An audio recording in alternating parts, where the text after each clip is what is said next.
Welcome to curry leaves. Curry ലീവ്സിൻ്റെ ഈ മൂന്നാമത്തെ എപ്പിസോഡിൽ വടക്കേ ഇന്ത്യയിലെ വിഭവമായ പനീർ ബിരിയാണി എങ്ങനെയാണ് ഉണ്ടാക്കുന്നതെന്ന് നമുക്ക് നോക്കാം.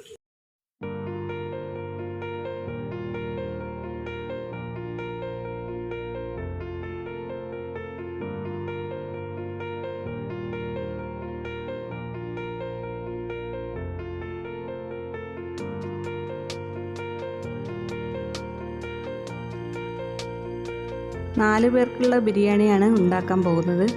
അതിനനുസരിച്ചിട്ടാണ് ഞാൻ മസാലകൾ എടുത്തത്. 3 ഏലക്കായ്, 2 കറുകപ്പട്ട, 2 വലിയ ഏലക്കായ്,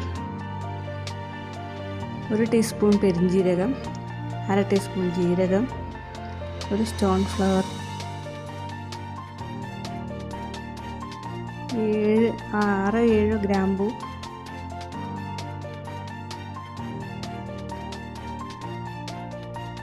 ഇനി ഇവ മിക്സിയിലിട്ട് പൊടിച്ചെടുക്കാം. പൊടിച്ചെടുത്തിട്ടുണ്ട്, ഫൈനായിട്ട് പൊടിച്ചെടുത്തിട്ടില്ല.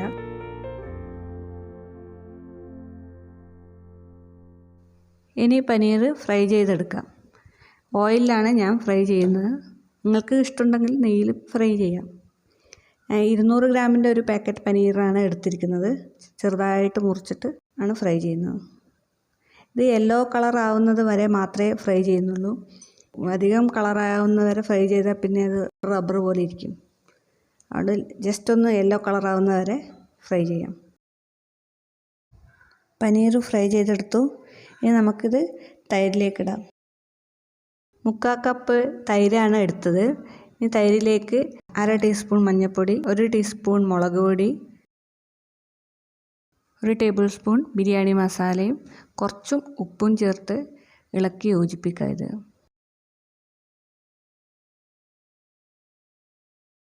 ഇനി ഇതിലേക്ക് പനീർ ഇട്ട് അരമണിക്കൂർ വെക്കണം. ഈ സമയത്ത് നിങ്ങൾ ബസ്മതി റൈസ് 30 മിനിറ്റ് കുതിർക്കാൻ മറക്കല്ലേ. ഇതിലേക്ക് നിങ്ങൾക്ക് പുതിനയിലയോ മല്ലിയിലയോ അരിഞ്ഞിട്ടാൽ അത് വേറൊരു ടേസ്റ്റാണ്. 1 ഇഞ്ച് വലുപ്പത്തിലുള്ള ഇഞ്ചിയും 7-8 വെളുത്തുള്ളിയും ഗ്രേറ്റ് ചെയ്ത് വെച്ചിട്ടുണ്ട്. ഇനി നമുക്ക് ബിരിയാണി ഉണ്ടാക്കാൻ തുടങ്ങാം. 3 ടേബിൾ സ്പൂൺ ഓയിലിലേക്ക് 1 ഉള്ളി ചെറുതായി അരിഞ്ഞ് ഇട്ടിളക്കാം. ഓയിലിന് വരെ നിങ്ങൾക്ക് നെയ്യും ഉപയോഗിക്കാം കേട്ടോ.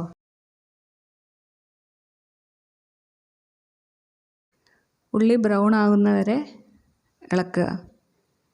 ഇനി ഇതിലേക്ക് ജിഞ്ചർ ഗാർലിക് പേസ്റ്റ് ചേർക്കാം.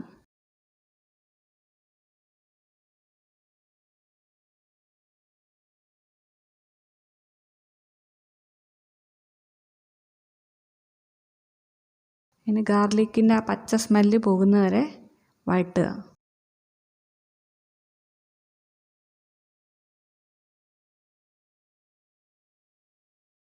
ഇനി ഇതിലേക്ക് മസാലക്കൂട്ട് നമ്മൾ നേരത്തെ പൊടിച്ച് വെച്ചില്ലേ, അത് ചേർത്ത് ഇളക്കാം.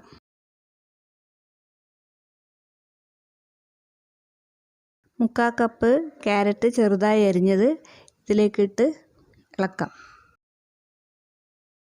ഗ്രീൻ പീസ് ഞാൻ നേരത്തെ കുക്കറിൽ വേവിച്ചിട്ടുണ്ടായിരുന്നു. ഒരു 2 വിസിൽ അടുപ്പിച്ചിട്ട് ഓഫാക്കിയതായിരുന്നു. ഇനി ഗ്രീൻ പീസും ഇതിലേക്ക് ചേർത്ത് ഇളക്കാം. നേരത്തെ 30 മിനിറ്റ് കുതിർത്ത് വെച്ച അരിയാണിത്. ഇനി ഈ അരി ഇതിലേക്ക് ചേർക്കാം.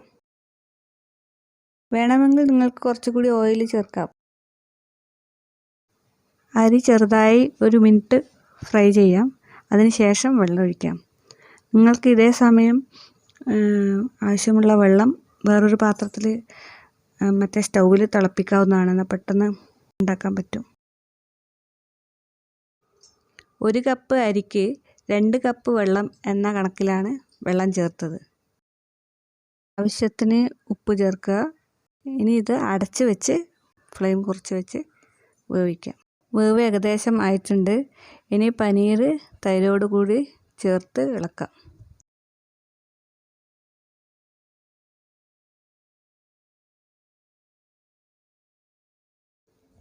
വീണ്ടും 2 മിനിറ്റ് ഫ്ലെയിം താഴ്ത്തി വെച്ച് അടച്ച് വെച്ച് വേവിക്കാം. ബിരിയാണി റെഡിയായി. ഇനി സാലഡും പപ്പടമൊക്കെ കൂട്ടി കഴിക്കാം. നിങ്ങളിതുപോലെ ഉണ്ടാക്കിയിട്ട് ഇതുപോലെ അഭിപ്രായങ്ങൾ കമൻറ്റ് ബോക്സിലിടുക.